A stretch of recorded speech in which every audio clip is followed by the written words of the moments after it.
Welcome back to the Symposium interview series. This morning I'm talking to Owen Hegarty. Owen Hegarty is a developer and manager of mineral companies across Australia and Asia, and more recently Latin America. He is currently the Executive Vice Chairman of G Resources Group. He's also the Chairman of Tigers Realm Minerals, Non-Executive Director of Tigers Realm Coal.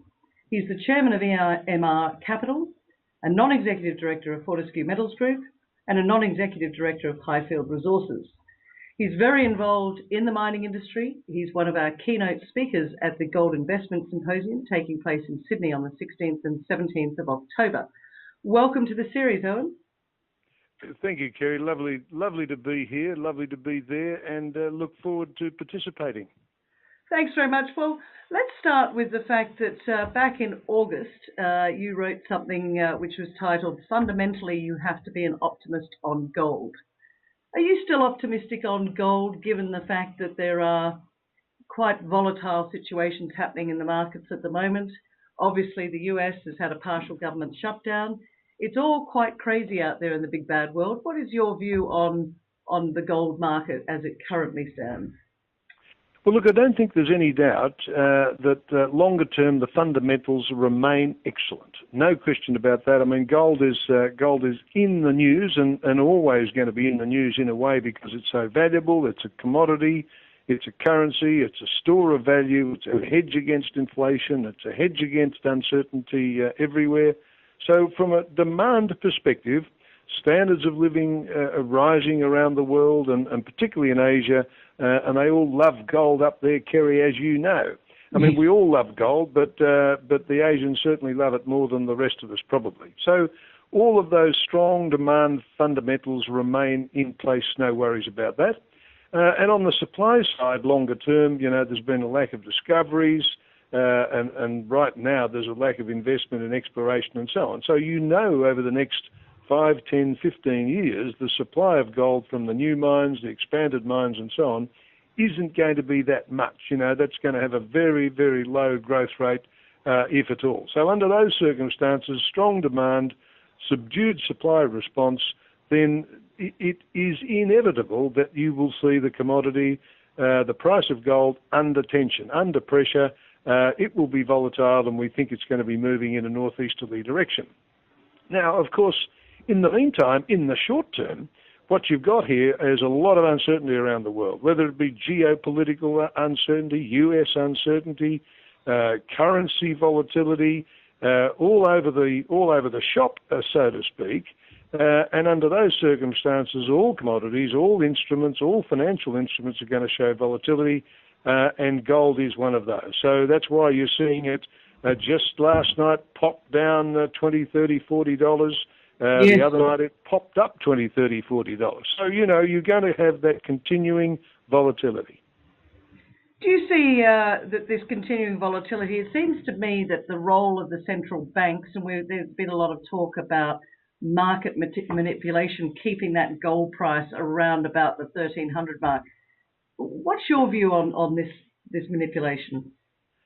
Look, I think there's a lot of talk about that, and you can read various blogs and theories and conspiracy theories and so on about it. It's a bit hard to do because the market's pretty, it's a large, deep, wide, popular, liquid market. So it's a bit hard to sort of corner, if you like, and therefore manipulate. So I'm not a believer that anybody can do it for much longer than the very short term.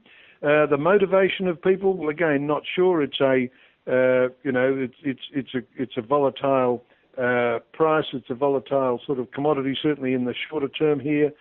So people see an opportunity. The big money sees an opportunity, perhaps, to take advantage of that. That's all fine, and that will continue to happen for sure. But as I say, I think the longer-term direction is perfectly clear as far as I'm concerned, being a fundamentalist, so to speak, in terms of the physical side of the supply and demand. In terms of the central banks, I mean, the most important development in respect of the central banks in the past few years, of course, is that the larger Western central banks who have been supplying gold into the market for the past 10 or 15 years have stopped doing that. So the central banks have stopped selling. The main central banks have stopped selling into the market. So that source is now gone for the investors and for the jewellery manufacturers and so on. And what's happened on the other side, you've had the developing countries' central banks starting to buy gold. So you've got India, Sri Lanka, Russia, Brazil, Kazakhstan, a lot of the developing countries who are creating a surplus, and there's no doubt China's in there as well buying gold. So they're buying gold. They recognise the fundamental long-term value there. It's a currency clearly. It's a safe haven for them. So you've got on the one hand you've got a source of gold drying up, and on the other hand you've got the central banks buying gold. So there's been a major switch there, more on the physical side, than on the futures and the currency side. But in the end, the physical market will drive the price of gold. So it's moving more from the west to the east. Let's talk about that, because you deal a lot up in Asia in terms of the mining industry. And you spoke earlier about the fact that exploration is drying up, that there have been no new major finds recently. Do you think this is going to impact, I guess, let's talk about the mining industry. Let's talk about the explorers. Do you see that there's going to be some consolidation in the gold mining companies going forward? Look, I think inevitably there will be continued consolidation. Everybody's having a bit of a pause at the moment because this year we've seen the gold price drop, $400 or $500 almost. And under those circumstances, people have gone inward looking, so to speak, to try and survive, to try and, keep their company going, so to speak, whether they're an explorer or a producer. And so therefore haven't been worried too much about M&A. But there's no question that the continuing need for M&A. I mean, the thing that drives M&A in the gold space is a number of things. One is that the bigger companies and the medium-sized companies, they cannot simply replace their reserves through exploration and discovery. So what's been happening is they've been taking over some of the smaller guys with projects, with prospects, with operations, with production. That will continue because they have to continue to increase their resource and reserve base. So that's one thing. And secondly, of course, with this downtick, if you like, in the price of gold and therefore sentiment and investors fleeing the market, or they have been, under those circumstances, people have to tighten up their ship, and one way of doing that is get together with others, form a bit more critical mass, save some overheads, be a bigger company, and therefore capable of survival in this sort of downturn. So you'll see that type of consolidation as well, Kerry. So a couple of drivers there. In terms of the Asian market, look, there's no question that they're very strong and long physical. You go to China, they're now the biggest producer and the biggest consumer of gold in the world. So they're very, very important for the industry. They're looking for offshore deposits. A lot of the deposits in China are surface, so they're fairly small. They don't have the big deposits, so they're looking into other parts of Asia, looking into Africa, looking to Australia, looking to South America for gold exploration, development, and operating opportunities. And you've already seen some of the Chinese SOEs and POEs investing down here in Australia in some of the smaller guys. So, and you're going to continue to see that, no question about it. Thanks for that, Owen. I note as well that you're chairman of EMR Capital, and that's a private equity investment manager, which is focused on resources and I presume looking at some of the gold opportunities. Do you see this as an opportunity, a buying opportunity, given market conditions at the moment? Look, there's no question about that. There's some seriously good opportunities out there in the gold space and in the resources space generally, because we are still in a bit of a trough here.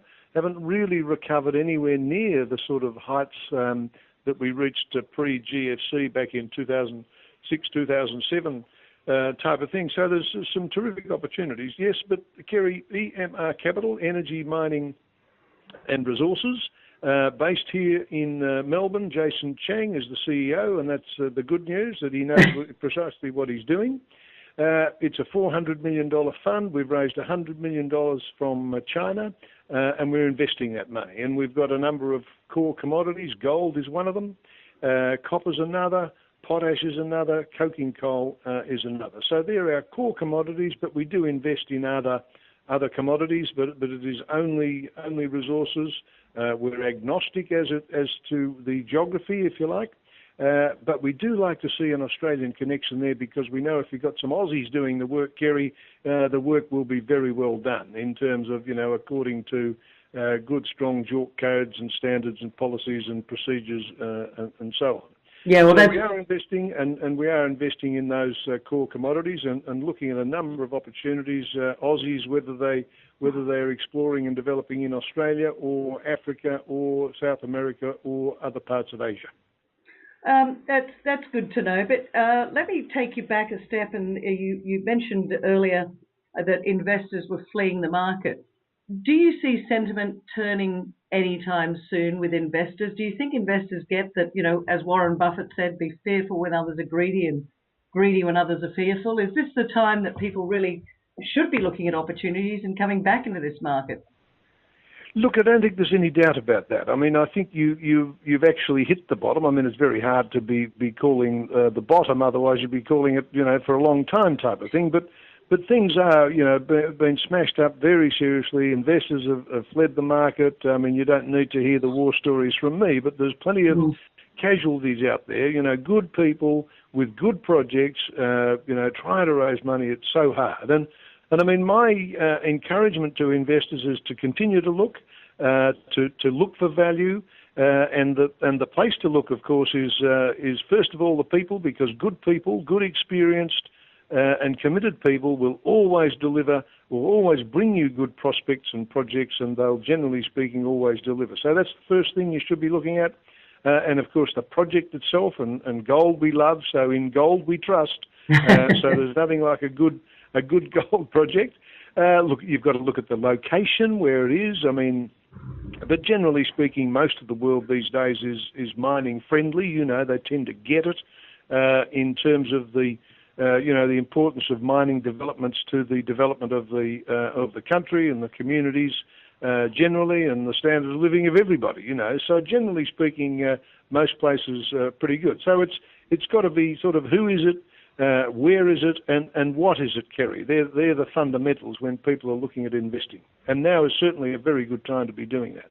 And just finally, I'd like your view. Obviously, yesterday was a bit of a challenging day if you were living in the US, and especially if you were working within the government. 800,000 government workers temporarily laid off, a US government partial shutdown, the first time in 17 years.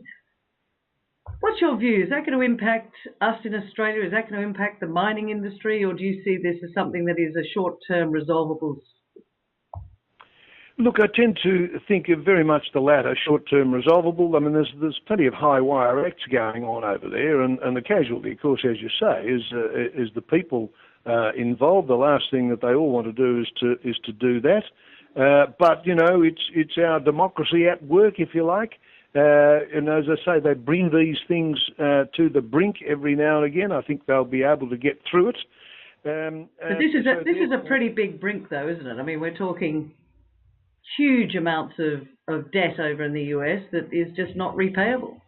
Well, I think that's right, and it's very good recognition of the size of this fiscal and monetary cliff that they've got there, financial cliff, and therefore, one of the good things that comes out of this is recognition by everybody that they do have a problem. They've got to set about solving it. Now, they've got plenty of plans in place, and they'll tell you that. It's a question of hastening them. My own view, of course, is that it will be short-term, it will be temporary. I mean, yes, it's very heavy anecdotal evidence that you've got this sort of volatility, uncertainty in world markets. I mean, nobody around the world wants to see, a struggling United States. In fact, generally speaking, the economy has been going fairly well. You've got the shale gas revolution, you've got the housing starts occurring.